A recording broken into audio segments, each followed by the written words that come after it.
today. Manena kuti nakhangala kuti mujira basi koma muli kunja kwa basi. Ndiye driver akalowa mangonyamuka. Koma itujira tili mkati momo. Say that again. Kabari zamsho basi ya 2020. Yes. Timajia tili kunja. Idzaze tili kunja. Okay. Ndiye akatseka chitseko conductor. Imanyamuka. Ndiye amakuyiwala kuilipira panja. Okay. Koma itili mkati.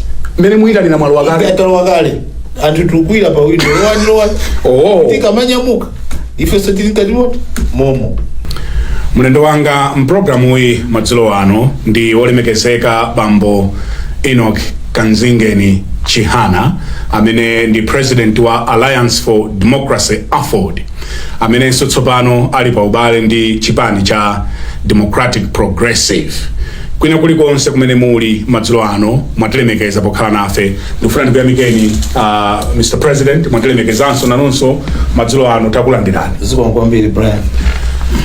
Tikukumana pata khalano masiku ochepa kuti tikaponye voti. Ndimafuna ndimve kunena kuti mwagwirizana chani ndi a DPP chifata mvoto muyendera limodzi. Choyamba tinaona mavuta ali mdziko muno. Nda DPP nambo kambirana nawo but almost 1 year. Komanso ndi zipani zina zinazalowamu UTM, UDF, PP, Freedom Party, ukambirana. Kuti tiende bwanji. Ndiye tinazaona kuti azizatraina spanebe seriousness komanso amadzi dalila kuti maybe ali ndi mphamvu akhoza kuima okha. Koma if after our thorough discussions looking at everything then we pange set aside my ambitions tuone mmene tingapangire kuti we should form the next government. Ndiye muli zambiri zomwe tagwirizana. Choyamba nchonena kuti kodi tizapanga chani the first 100 days. Second, kodi structure ya boma idzakhala bwanji. Ndiye muli zambiri zomwe tagwirizana structure ya boma, tools tikupozake zakhala zikupoza mtundu wanji. Kuyambira short term, medium term and long term. Just my one manifesto yao ya trupira is very excellent. Inuyo mukudziwa mmene mudzakhala. Yes, kwambira according to the agreement it's open. Okay. Inenauza kuti running mate ainigera okusanka prerogative ya Peter Mutharika and ife anena kutoke mmene zili chonchi chifoma panga chonchi bwanji mukhale second vice president in the next government. Then navomera kuti the issue is not udindo kwenikweni koma the issue is to be part and parcel of decision making at that time. Kuti nanonso manifesto yanu izikagwirisira ntchito temene. Unkhani ya second vice president ilipo. Yes, agreement. Yes. Yakoma mzuko mu. Yes, in constitution ilipo. Yes. Many second vice president amachoka kuchipani china sachoka the same party. Okay. The same party amakhala first vice president. Kuma constitution imapanga provide kuti second vice president anekela kuchoka kuchipani china. So zimene zisachitika tingwerekeza kuti Peter Mutharika awina pokalumbiritsa nonse mukalumbiritsa limodzi. Yes. Kapena inu mudzachedwerapo. No, tizapangira limodzi. Mudzapangira limodzi. Yes. It's very clear on both sides. Very clear on both sides. It's an agreement which ili pamenepo. Ya ndofunsa funso limeneli chifukwa 2020 munali pa agreement iso. Ndisi zinatebwa ino mudzo mmene zinathera. Yeah, agreement ya 2020. Yeah. Nisijani manena kuti nakhangala kuti mujira basi koma muli kunja kwa basi. Ndiye driver akalowa mangonyamuka. Koma itujira tili mkati momo. Say that again. Kabari zamsho basi ya 2020. Yes. Timajia tili kunja. Idzaze tili kunja. Okay. Ndiye akatseka chitseko conductor. Imanyamuka. Ndiye amakuyiwala kuilipira panja. Okay. Koma itili mkati. Mene muira ni na maluwa gale. Atalo gale. Antu tukwira pa window. Lowa. Tika manyamuka. Ifeso tili mkati momo. Because azungamati once bitten twice shy. Yeah. Ngati pali chipani chomwe chakhala Malaya kwambiri chipani cha Afford. andita alliance ena abwino ena osakhala bwino. Ndi UDF nakhala alliance abwino kwambiri yonena kuti inaenda bwino ya PP so inaenda bwino koma pali alliance ena one of the worst ndi yatonsa alliance chifukwa inalibe proper guidelines komanso a president achakwera failed to manage the alliance and later on failed to manage the coalition. He failed to compose a very good coalition government. For many budget, Tinali is spanning 9. I think the first 9 positions in cabinet is gonna be to spanning 9 is it. Nimene makha coalition. Okay. Or akanati force kuti kwanu good person maina kaya wila tatu. Amene mudzo kuti they will be appointed on merit. For kuchipani kuli konse kuli expertise, kuchipani kuli konse kuli anthu experience. So in that way, he was lucky to have 9 parties. Kuti zikanatha ndizoendesa dziko. So onse 9 sana pindule kali konse? IUTM anapindula. Okay. Then kuzapeza kuti my brother Ntambo anapeza cabinet post. I think so kupipi anatenga kwa wila tatu. Koma the rest pali vinyachitika. Later on inaza tenga our friend Katsonga was included in the cabinet. Koma Gulanesa, Chikamus Chuambo, myself, we didn't participate. At a certain point with that discussion, now psychological, I was not ready to be a minister. And then I was at Kapena Kutsokoro, psychological, I'm not ready. When you're taking a cabinet post, you want to serve the people. You have to be psychologically prepared. Government is not a joke. It's not walking in the park. It's something serious decisions that you have to make. In mapanga business kunja, so I looked at it kuti there will be serious conflict of interest. Ndikoti time ene funika cabinet nkapeza kuti ku body kunditana kuti I should participate. Then now neziko zokumaka manivoti. For kwina konkwama kobiri, ukumakobiri yake mpangona. Makobiri mpangona ku business than government. Kwa makobiri ambiri ku business. Oh. Yeah, than kubo. Ndiye mutayeza mnaona kuti unduna ndi business. It's better to do business. Oh, yeah. What do you want to tell us? Kuti mudagana unduna? Yes, now zoti panopa ya. Koma maybe kutsokoro. Ndiye kusiyana kwa mgwirizano wa 2020 ndio umopanga ndi DPP. Mwati olimbira ndu? Olimbira. Chifukwa even start tamba bwino protocol wise metu chita zinthu consultation ikuenda bwino kwambiri. Komaso takhatukambira na 1 year kuti tipange cover also ma loopholes ma problems amene ife takhatupanga first ma oza start mapanga first ma problems awo ndi apo also mkazo tentitseke tuone mene zingapangikire. Komaso one-to-one discussion with a principle to principle matters. Later on you trickle down kuma structures, kuma committee. Komaso tinali very strong committee from Afford chaired by Morris Mutali, also very strong committee chaired by George Chaponda. So amene amataka kambirana they will come and feed us tuona mene zilili. Komaso our two legal advisors ku DPP mpinga njira okukhima uchizi ndiye onsewo amamuona malamulo kuti bwanji kodi are within the laws choncho ndiye naona kuti this one is well organized. So chidavuta njani nditonse? One, my trust issues. My trust issues? Yes, my trust issues. Number 2, it seems the MCP lacked experience of working with others. Alibe. Number 3, ndione na kuti inali just alliance to remove DPP. Sinakhalepo tsiku limodzi kupangana kuti sotikala wamboma tizapanga bwanji ma structures akhala bwanji. I can't remember. Kama inu muntu mkulu. Yes. Munalola bwanji kuti zinaweza chitika. Zinaweza pangozi kachitika. Yeah. Mangotenti nyamula anthu tsafusa ochokera kuti komasa amapita kuti tena akapangekale treater doctor.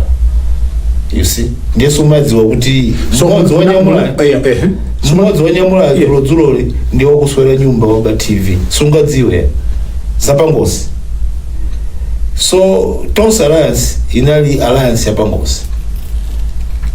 After the ruling so pangozi tipanga wanji. Okay. Yeah. Ndiye even pangozi po simuna kale ndi ponduka mphepo kuti kudakulu titaphanya mai tidzagawana bwanji zimavuta chifukwa zimaoneka ngati aliyense ali busy ayi atikaoloka. Ndiye also looking at credibility ya amene tinamwika kuti atsogolere. Okay. He looked very credible. Achakwera. One, he looked very credible. He's a reverend. And to us said, I know, tizakhala basa kulakulu. Tisanganiza nyamai, tisanape, tiyangane nchito mwentikwile. That's what happened. And you were disappointed? Yeah, yes, I was very disappointed. Because I did not expect kuti a president Achakwera apanga behave in that way. Inenda fusapa nena kuti amavaza mbili zaidi zoipa. And sindikudziwa kuti zoipa zake zimene ndinachitapo nzantundu wanji. So muna wafunsa nafunsa kuti sopano why my relationship atusali kuno kwenu tani mavazi na zake zosakhala bwino and azimene zandiuzapo katatu konse nitakumanapo nawo. Ndiye kwa ineyo inadziwa kuti is lacking experience as a leader. I've been president of the party. People might call it small. Koma you manage people. Yeah, you manage people. Yeah. Yes. When you manage people, aliyesa mobile ndi nkhani zake zosiyana-siyana, and you have to balance. Kuti awa chimene abwera zanduza nkhani chifukwa chani. Ukaona kuti aupitirira umawitana wina ucha awabwera ndi nkhani tafotokozani nkhani kuti bwanji. Or you send other independent people to investigate. Koma pali ma leaders ena ikangobwera nkhani basi they will take action. That is wrong as a leader. Mukanakhala inuyo kuti munali Achakwera in that position yochita manage alliance kapena coalition mukanapanga bwanji? First chimwe ndikanapanga chonena kuti just soon after elections yata mwende timavota Saturday. Yeah. Anaita emergency meeting akuluakulu zikuoneka kuti kuwina ndiye tipange bwanji. What do you think? Composition ya cabinet idzakhala bwanji? Who is going to do what? Expertise is good. In the way and massive and let's set up a transition committee. A transition committee could have been set. Okay. Chaired by an expert who knows things. They abuzan is carriage. If you are going in as president, you have no experience. You need others who have run government before. Yeah. Could have past experience in many. Akuze zochitika. Nde after that akanabwera report yabwera ndi kuti this is how our cabinet should be, this is my program bank. Then you also look at other things. Kodi my problems still down with how are we going to solve them? All those things are kumasana bank. Because when you're coming from the alliance, it's an alliance. After an alliance, you look at a coalition government, which is tough.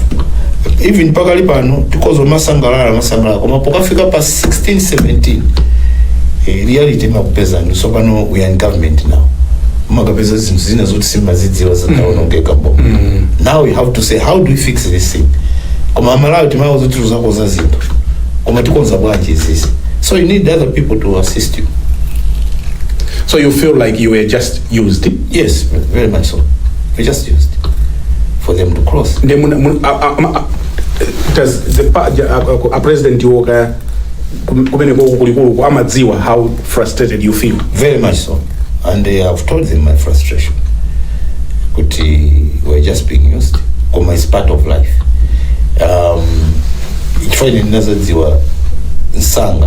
That's why I said, I'm going to kill my party. I'm leaving. I want to go and build my party. So na ambapo upanga makampeni uzunguli. Munatatu wansanga how? Wakana politics tayari. Yeah. Umadzo kuti hapa sinofunidwa. Sometimes my program usakuzani binobino, sometimes sakuzani, sometimes you know when you're in a coalition government, Zinthu samazivele pa TV ya. Azikuzani. Kuti decision yako kuti mafuna panga. Mukanza bwanja azizanga. Metaonera president msalankhule kai. Olankhula. Komango umva kuti president lelolo ufuna olankhula ndi mtundu wa Malawi. So you're part of the government. Komo khaso mtundu oti umvetsere pa TV. Eno makusana. Koda president afuna olankhula chanya sinozo chichose. Then ukapeza kuti alankhula, maybe he has goofed. Now because of collective responsibility, makanga dinosema panga decision imodzi. Okay. Yes. That was the problem. So with the DPP, you are optimistic it will be different ngati zinazo? It will be different. Sikuti mavuto sakhala mwe pali anthu pamakhala mavuto koma zambiri tapangalira nauti koma tiziphunzitsana what to do and tamba bwinobwino. What compelled you kuti mupite ku DPP kuli zipani zambiri mbiri mukanakhoza kuyenda na Joyce Banda mukanakhoza kuyenda ndi zipani zina? What compelled you kuti mukhale ndi a DPP? Choyamba is consistency in our discussions. Okay. And also the openness. Chinandipangisa kuona kuti anzathu azindikira kuti there were some mistakes maybe nachita Limboma which I don't think azachitaso akalwa.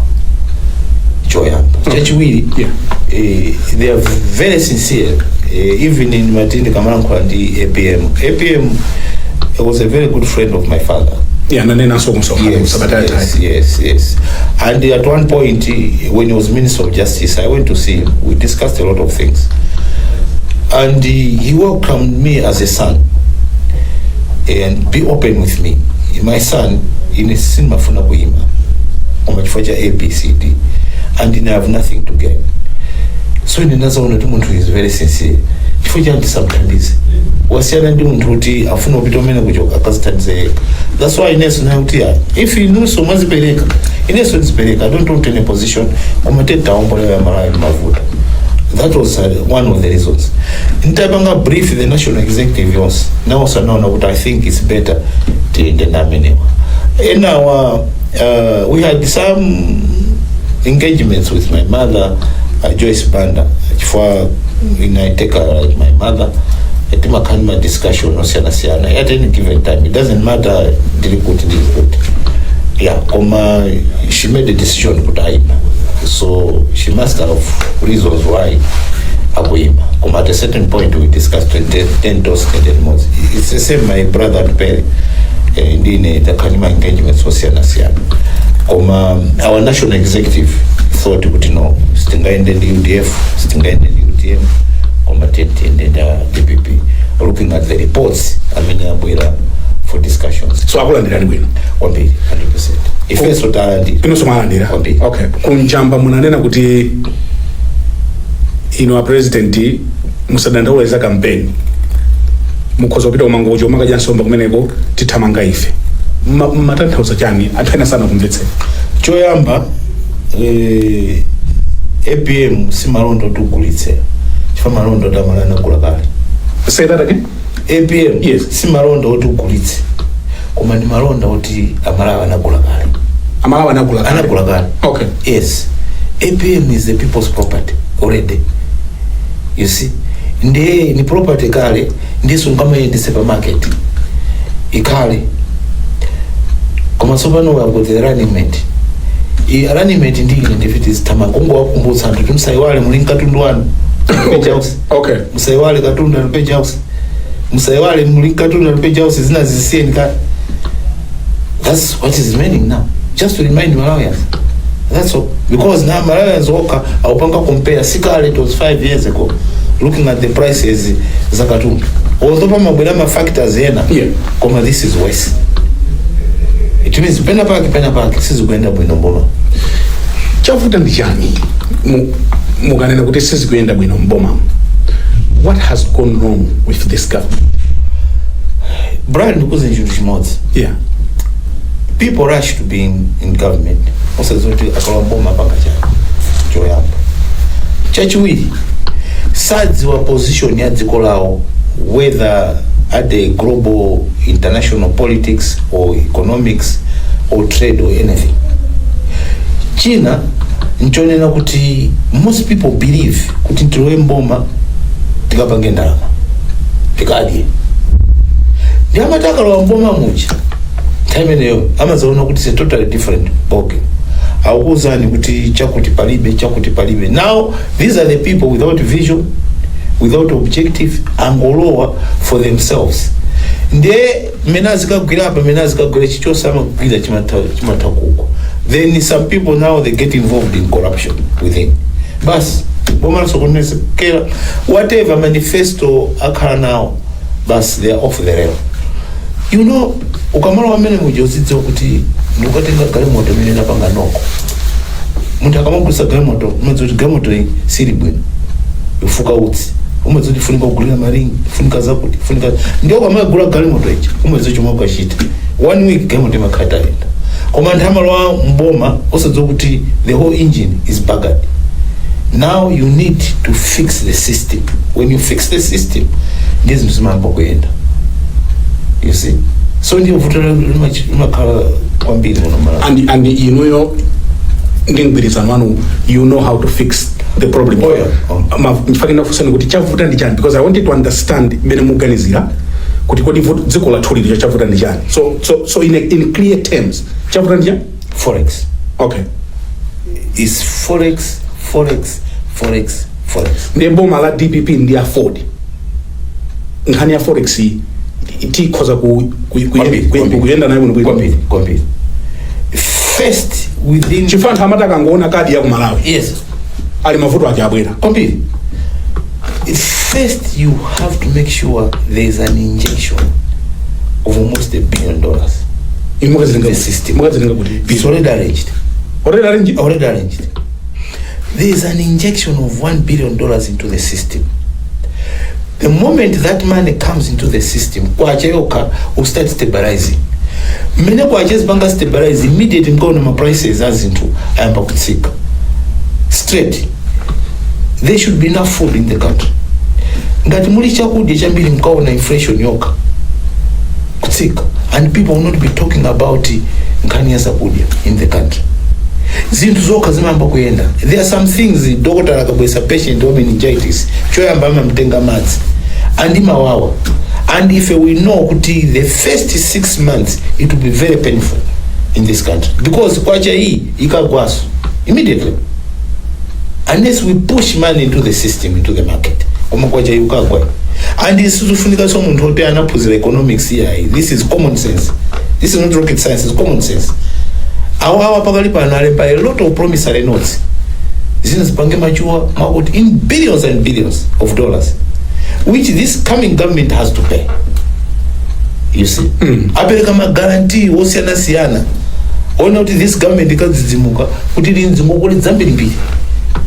You see, so zimezi tufunika tizidziwa and tazidziwa, and we are ready for it, and we take responsibility as a government. Yeah, when our economy needs $1 billion injection. First injection. If it can be more, the better. Yeah, and then fusa kuti inu ndalama zimenezo mukuzidziwa kuzipeza kwambiri. It is best. Osati kungolankhula tu. Yeah, it is best. Kuti it is best. We have already lined up people. Oh yes, serious investment into the country. Kwambiri. So dziko la thuli no likhoza kukhala so bwino. We have got minerals. We have a very good soil for agriculture. Then first year, second year, production of food, of crops, groundnuts alone. If we tell farmers today, I mean, I make groundnuts to kumpasa seed ya 3, 4, 5 million kwacha. We need a production of groundnuts, and the marine groundnuts is one of the best. It will bring a lot of dollars into the country. Panopa says kuteka banje, and is that teka banje? Lack of planning and focus. Is that teka banje mthawi yani? Because we have already planned, and we are planners. And if we were not jokers, the Germany now, even in this government, we don't want jokers to come in a bus in Kumapangais. No. I know a Professor Peter Mtalika who assembled very able man to fix this economy. I know. Majoka moneka banje mboma. Moneka basi akakwira Prado kwa hii boma laenda. Akachoka hapo kaka kuna motelo boma laenda. Basi tu. That is a joker. He is not serious. Some of those jokers now on that time of president, those are jokers. You don't even know how to run a government. You don't know what it takes to run a government. But when you go president, Chimwene. The Malawians have to be serious. We have to know that our country is bankrupt and we're a joke in the international community. We can't praise ourselves in not having food. You can't praise yourself for having no medicine in the hospital. You can't praise yourself for mafuta parain, then you call yourself a government. Are you serious? Basic things you can't afford. So what are you going to afford? If you cannot afford basic things, what else can you afford in life? You can't afford food. Chimanga cheni chimanga. Choti timadzala nkukula 3 months nkukolola. Mutondola mpita kuchigala. And we fail to produce that for our people. And we call ourselves a serious government. Then you are coming, Muzafuna second term. This is a joke. Second term for what? IMCP second term. What are they going to do? They have failed to get handled. Alipela mafuta. Alipela mamkwala nchipata. Alipela chichose you can call government because of that. Nchifaja agimane food is a human right. Inu wakalaba nananu kuniba yani bila kudi. Ngatsadi, it means you're useless. You have to feed your children. So, if you can't feed your children, you're a joker. If you can take care of your family, you're a joker. If a government cannot feed its people, cannot provide food security, it's a joke. So under DPP for the government, and what is the katatu? Kudia katatu kanai kamozi, it's a choice of somebody. Okay. So much don't know this is the guardian kokut. Koma we have to provide food security at the house. So many naone kuti it's choice yao. That is planning ya nyumba. Koma sipanga plan mudia katatu haya. So that was wrong. That was wrong. You know what? Yes, negongo. Oma collective responsibility. Okay. Umeze collective responsibility. Na karibu siani maganizo. Mamwe mebanzanga organize bwinopo sai. Yes. Even in cabinet we differ. We na makuza ntitukweze school fees ku Chancellor College, I mean ku universities ena minority ya. Komati yenu kwanza majority attend kwezi. Yuli mumo je uta komati ine nakana isi. Koma sunga bide ko pangana kuma nakana ya. Okay. Mangota ye cabinet ya pangana ni mumo. Koma sikaka vuta ndi maitara. Tina nena tu. This is take. It's the same the fertilizer. You can't put a price on fertilizer ngati kuti mulindi ni factory banga fertilizer. You have to find a mechanism. You know what? How do we do it? Our people should access fertilizer. One, at a reasonable price. Number two, every farmer I can access fertilizer. That's what you do. Also, it is a good reason to in Kanto. You mean just a bit? You're just a bit. Fertilizer soon and then. Soon. 4,000 in Kanto. We'll make sure everybody will access fertilizer at a reasonable price. Bas. This only when you see that fertilizer comes, what is reasonable, what is not reasonable. That's the best way. Because the fertilizer international market, I can go quite a zinc. Bas. Even factory, they have no choice. They have to increase the price. I can go quite a phosphate. The same. Ka component kamoz ga fertilizer ka kango kwela. Bas you're done. Okwela by international market. Ndio unosonga bale uzatsitsa. Hayi msitsa ba. Unless you subsidize, that's what happens. So then if you have been in fertilizer business for a long time, you know what to do. Magulitsa good fertilizer. Maintenance. Chifukwa kunoko zakhazi kuti vuta za fertilizer. Koma ine ndimamba kuti ina kuti fertilizer muna makhala naye. Makhala naye. Timagulitsa. Panonso muli naye. Zimbabwe, yes, Zimbabwe, Zambia. Kunoko business mavuta? No, I'm not a businessman, I'm a politician. So I cannot combine the two. There will be conflict of interest. Tichite zantare zitele kuzantare zati zo savages. Bas. Kwina ko tichite business. So kwina kwa makudziwa ngati mtu wa business. Yes, sure. You go to Zimbabwe, they tell you. We have even our factory in Bindura where we process fertilizer in Pachimoyo. In Mozambique, we bring fertilizer in. When you are flying into Joburg, Palipara Bora, it used to be Sasso plant. Yeah. So fertilizer, I'm a busy. Ndiye kunotuma vutika ndi nkhani za fertilizer ino a Chihana muli naye. Usi personal. Ni makulu. For a group of people. So one money. No. Yeah. But I've got influence. I can tell them, can we guys apply this way? Can we do this? Can we do this? Can we do this? Yeah.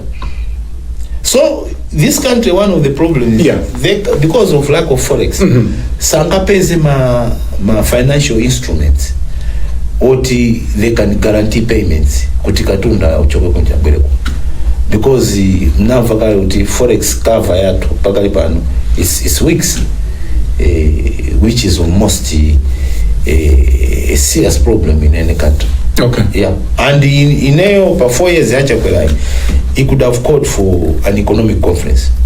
What is the or one day? He could have called for experts from different countries to discuss about our crisis. It's not going to it's normal. Actually, when you come accused for 2-3 years, this is a cancer which has to be eliminated once and for all. This is an essential commodity. Yeah. Wamala TPP tidaona so to Jen Makiu. Entire English. It's not still. Yeah, Peter Laya. Yeah, Peter, I can't remember. Okay. Yeah. So land robera lo lita count la teka. Is this a attitude size? Are you sure? Yes, we remove this. Complete. Muzata? No, because I'm can't forex. Kodi Makiu and can't forex. Forex, they can't pay. They can't pay. Abuziwa. They can't pay. Fertilizer, they can't pay. Right now, yeah. In the August, yeah, we're not serious about fertilizer. Because as I'm talking to you now, the period you order fertilizer, the May, June, July. Because it takes almost 45 days. Apangis menezo mashipa yamponya muka afike pa Beira au Dar es Salaam azibwera ko. So mkapanga plan bwino by October, November, latest December, fertilizer has to be in the country, and you start distribution mvula sanambe kugwa marural areas. Then you are home and dry. And if you have a very tough time, you know kuti one itatenga bomba in September. Likely planning will start in October. We're already late. So we have to find a mechanism in terms of how to bring fertilizer to our own people. Number two, we're taking fertilizer to people who are hungry. There's no food. And some will take that fertilizer and sell. So we have to make sure we do both. To make sure that people are in Chimanga at the same time are in fertilizer. So that they should not take fertilizer so that they are. So we have a very tough time. That's why it should not be a government of jokers. We need to assemble a very, very tough, powerful government. Composed of different expertise. The first 10, 15, 20, 30 days, people are working. Yeah. And you want to assure them that under DPP afford government, their lives will be better. That's why I want to go into government. That's our job, to make people's lives better.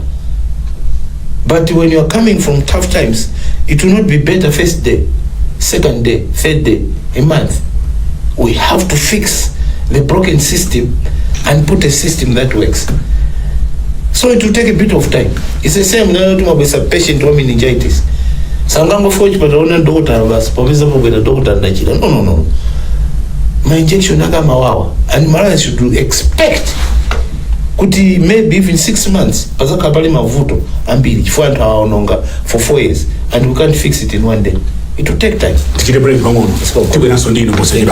Ngati mwango tipesa kumene mukuonera ndi program ya Times Exclusive ndi the Honorable Enoch Chakufa Chihana ECK, amene ndi president wa chipani cha Alliance for Democracy Afford, amene so chipani chao chapanga mgwirizano ndi chipani cha DPP pa masankho amene tiponye pa 16 September pano. Akuti ndi program ya Times Exclusive ndi olemekezeka bambo Enoch Kanzingeni Chihana, president wa chipani cha Afford. What about those, Honorable Chihana? Akumanena kuti TPP inde Peter Mutharika, he has indeed been proven, kuma abambo akoneka kuti akula situkuchita sifusola chipongwe, but inuyo mmakhala nawo Peter Mutharika. Mungatuze chani pa nkhani imeneyi? Choyamba mchandala mkolera kuti chambazo kuti running government is not physical. So funiko zinyamula maweti. It's not physical. Umakhala pa desk and make decisions. and you assemble a team and delegate. That is running government. Si physical to zikanyamula miyala utamange ma press ups high. But longer meetings. Ties na meeting au siku. Oh yeah. You know I'm Talika. Amadzuka mamawa meetings mpaka late. When 11 o'clock kumana inena kumana very late. Okay. And it's sharp alert and we talk. 11 o'clock. 11 o'clock zosiku. The man is sharp and alert. And saiwala. Zimeno wakampirana. Matopita meeting ineso kaiwala kuti pajetina sina na papa. So na. Utoya tinasina na papa. Ndiye mawa ndudikira report. Report ijeka tuluka akuze ndikuimbira mawa 8 o'clock. And you phone you at 8 o'clock. Ndikukala mbamatero. Now the question to Malawians is kuti winner is physically fit. Koma mutu is not fit. Winner is not physically fit. Koma mutu, the person is fit and can make decisions which can change your lives. Umafuna out. So tena kuti muntu wa zero ndichitsiro ufuna out. Masanga kwanza rundia ndichitsiro. Ndio masanga kuti awa ndozerezeka awa ngakhala nyama ndinozerezeka. I can't associate myself with him. You go for an old person because that person, for example, Talika, is not only kuti the man is intelligent but has got experience. He has run government before. He's also a constitutional lawyer. So it's a combination of everything in him. Some of us, like myself, I'm exposed, I've traveled, I've got education, I've got experience in politics. Inisindoke muntu oposa ukatsatira muntu wena kuti alibezero. No. That's why now I followed this case. Although he did not have experience, the young man was bright and vibrant. Kodi kutonse kuja muda apita through SKCA? Oh, okay. Simuna bango bale ndi acha. Sina pita now straight. Tinapanga awira chimwe intenti pita. Komanso when I was negotiating ndacha kwa. I was coming in between also. Okay. Acha kwa the SKC. Okay. Koma menle mazoti nzanga yotika kalimozi in government no change huyu but also is bright and zikaenda menemo. So his combination and my combination zikakhala bino. Ngakhala acha kwa nataka utali week koma ife tikathandizo yatesedziwa.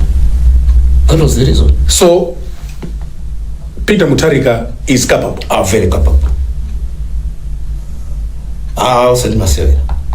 The man in the machine in Katunda Minoshi. Kuma 2020. Yes. Munani na kuti adzipita. Munali gulomwero. Yes. What has changed? One indeed na kuti sometimes muntu kane pafupi kuti mudzobe nobwino. Say that again. Kale naye pafupi. Yeah. Kumumva udzobe nobwino. Sometimes zimatochitika kuti timu ina menana ipanga assemble inali ndi influence ina yake and sizimadziwika kuti auchita chani. Okay. As a result zimapangisa so sometimes leader kuti zazifoke. You see? Yeah, zimatopangika. Yeah, but you're not answering my question. Yes. My question is kuti 5 years ago. Yes. Ili munali kulone na kuti apita Mutharika adzipita situ wako. Yes. Today mukauza so Malawi kunena kuti munthu ndiyemweyo. Yes. What has changed? No, we realized that we were wrong. Mwazindikira? Yes, complete. Oho. Yes. Kuzikulakwa kwake kuona? Chifana kana pafupi ndamva kuti akoma munthu namulawira. Could not have taken him out of government. Ngati pane zina zake tikana kapasi ndikuona kuti angopitiriza amalize temu yawo, then we take it from there. So you want to come on a national TV? Oh, yeah. Nkunena kuti apita Mutharika tina alawira. Oh yeah. Is that what you're telling us? Yes. In any government politicians quick. Yeah. Which everybody knows. Yeah. Yeah. Koma him as a person, as an individual, I think he's the right president. What's it called? Akuzochaya nditu mnobwino. And mind you, yeah, Malawi is a very small country and the economy is very small. See vuto endetsa. Koma tima ipanga complicate because we make politics bigger than the economy of the country. Nchifaya kizima tifuta. Koma napa nopa mmeneza vutira. Tifunika Peter Mutharika. Akula ni mdambo mwazimira moto wa time CPU funika ukazimira mwene kulibeso muntu angazimitse oda MCP yatsa moto uko basi muntu wake uti tikupya kunja ambide ngizima tabu Chihana muntu matuka koma kukuzizira mbele ko tsimene ina vale ezone kukuzizira kwa muntu atuka tukuta kuganiza kuti kodi nkachoka panopa nkapita ku nyumba ana akadya chani ndi moto tukambawota ndiye moto wake ndumene okay so pano moto ukokazimira APM amene angazimitse moto wa APM kulibe so winaso Malawi tisanamizidwe ngati masewera tizachita after 2030 dziko litakonza koma chisankho ichi se referendum choyamba okay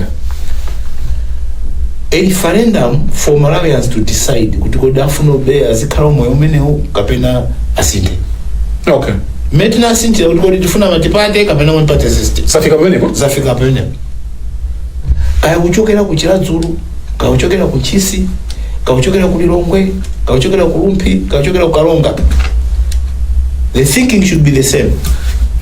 Tenti chotse bomali apumeka yakhala side dipeze ena set of team yomwe itsokozedwe ndi APM akonze zinthuzi, then after 2-3 years 5 years zakonzedwa anthu ali nchakudya m'manyumba, fertilizer akupezeka for production ndi chakudya ndi zolima zonse, zintchito zapezeka za anyamata, then so pano majokers wakhoza kubwera umazayendetsa dziko loti chonse bwinobwino. Koma pakali pano we need to be serious. Kodi nkhani ya Ndipo sidayenda bwanji zikuoneka kuti pali kusamvana on this decision. Ndipo akunena kuti nesinga chite zapita mutharika. Yeah, you know, in a democracy chomwe ni madabu nchona kuti tonse tagwirizana nzo za congress zichi matai zonse mukambira mene sanayambo kambira koma zonse mukambira mene tagwirizana nazo. What is mtinkati nomwe? Sizingatheke nonse kukhala first number convention tinapeleka resolution convention nje we should go into an alliance. Koma convention nene we go into an alliance koma not MCP. Okay. Then in a net as a national executive tifuna tisankema committees otakambe ma negotiations nasanga two committees, committee ina nepita DPP ine makambira and UTM UDF. After that net as a national executive again kuti sopano ma reports abwere atabwera ma reports tonse, my brother and my vice president was there, tinaikamba debate and we all agreed kuti I think let's go the DPP way. Wana ni umwe antamana ni umwe nafusa alipo wina upanga oppose palibe ananena kuti ali ndi different views except Saulos Tindwa amenana kuti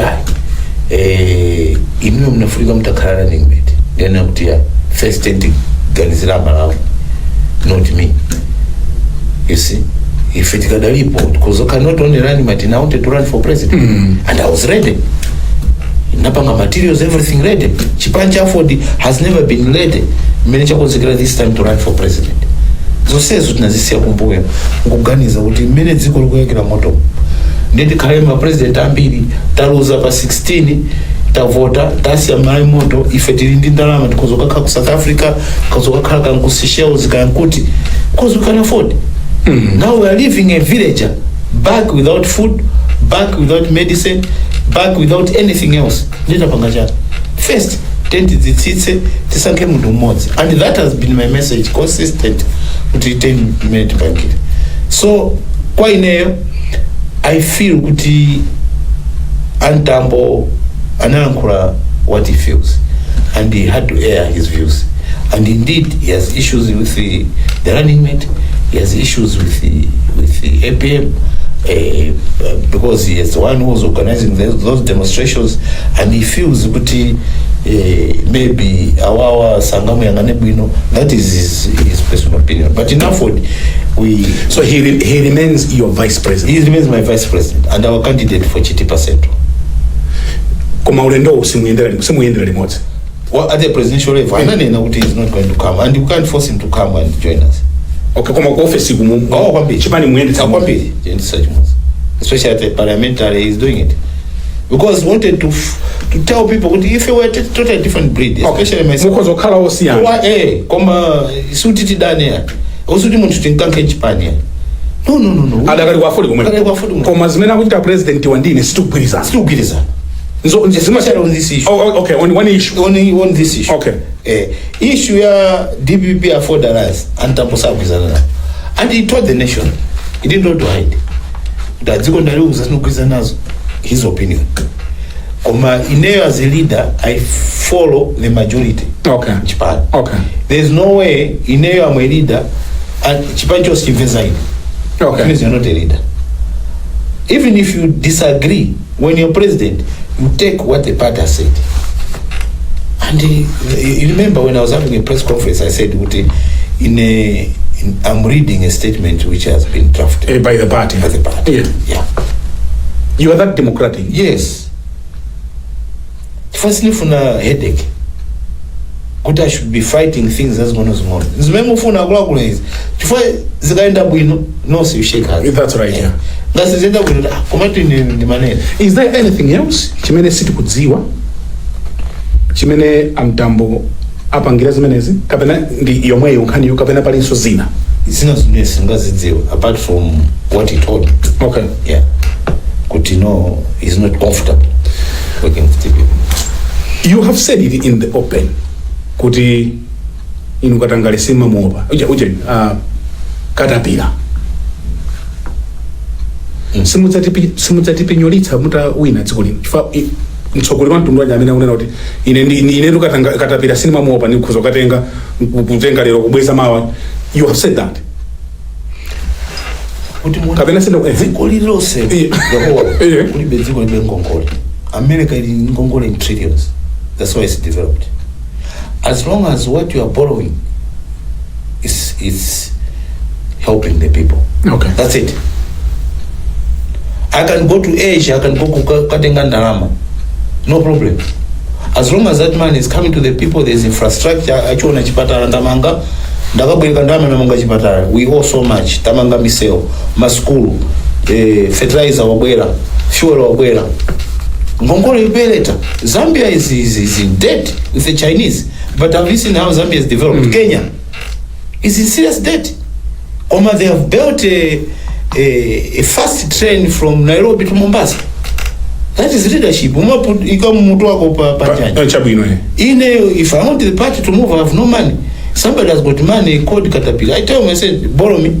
I want my party to move. And in church, and I pay. And now I pay. That is leadership. Leadership, you have to sacrifice. So, this is mine. Okay. So, this is mine. You as a parent, ubeka tapira, anaka kufani kwa show. Uopoza kwizandara. It means you're not a parent. You go straight, achimwene kaupita kulimbe market, achimwene ebuleko kunitengwasha. Otwende kwasha. Haine tuluzangani maikaka tabwerisa. Akubasana. Muzi amba na mbuyo 30 kumewa seva moyo wana. Okay. You can't let Malawians suffer and die because you're afraid to borrow money from thin air. There's money everywhere which you can borrow. When I'm talking of thin air, Reserve Bank, they know the language. Okay, they know what you're talking about. They know what I'm talking about. Okay. You borrow money there. If we should be able to go borrow 1 billion somewhere to bring into the system so that we stabilize the kwacha. Why not? You see? Tikumva kuti ngongole zathu zafika tinamva ku launch yanu 18 trillion. Tachita nazo chani ndalama zimenezi? Zambia is a color thinking upangira normal things which you are not supposed to borrow. Okay. Komaso, I think I don't have much information. Yeah. So I choka pa parliament or they have borrowed money from banks and in my interest set. So what as the government to do, very promissory notes. Okay. So those still remain in Ngongole. That's why I'm saying we're in serious problems. Okay. Yeah. And these are things we know. When you take off. Oh yeah. That's normal in government. Palizina zimonekera bambala mbanda palizina za kunsima kazindikira when you take off. Manifesto wanu ndi DPP mukwachita line motani ana kuti mayeso kuyambira chaka mawachi ngati munga wine palibe examination fees. Yes. Kuti chaputa anja zenzenze Yeah, it's not much. It's not much? No, it's not much. Naona pajama kamba za digital banking. Yeah. Yomwe macho switch. Digital banking ijati kwisa nchito. Tukakwisa nchito, the country will be able to raise even 700 billion or 1 trillion. Oh yeah? Or 2 trillion, yes. That money can be used for these things we're talking about. Then in Ramaza, many MRI mapangares, that money can be used for retiring debts. KMF, World Bank, bilateral debts and other things. These are the small things that is cosmetic. There's money circulating in Malawi, which we are not be able to focus and raise it properly. So it's in zone of my experts apanga research as to happen, and it will save a lot of things. For you, mwana mpiso school chaka chonse akalipewa imba maiso nditu chifanya kama maiso. No, it's not proper. Let us remove that barrier. Komaso, there are some pillars I mean to go with another. One in Kenya agriculture and food security. Number 2, in Kenya industrialization. There's no country that can grow without industries. Number 3, we talk of urbanization. We need to fix our cities. We have to make sure we have beautiful cities and Malawi number Waimaliza ndia decentralization yomwe ife afford bene konde nango tawandanza ato before you know kuti ife we advocate for federal system of government kuti ma provinces are independent, my districts are independent, now kamba ma constituencies are independent. Or if we take over, one of the things we'll be pushing is to make sure that first we should do decentralize it administratively. Kuti chuma chabo mesema capital, it should go straight to the people. What about wina amene akuti mvera pano akutionera madzulo ano akhoza kumafunsa kuti Chihana munatuza kuti tivotera achakwera, and we did. Ndiyero mukuti tivotere apita Mutharika akuzokhala osokonezeka kuti akundiye zikukhala manje Zinthu. I want you to look at that camera and explain yourself. 5 years ago mudata achakwera ndi abwino, lero mukuti achakwera ayi wabwino mpita Mutharika. Can you convince amene akutionera pano madzulo? Yeah, choyamba is true kuti nanena kuti anthu avotera achakwera.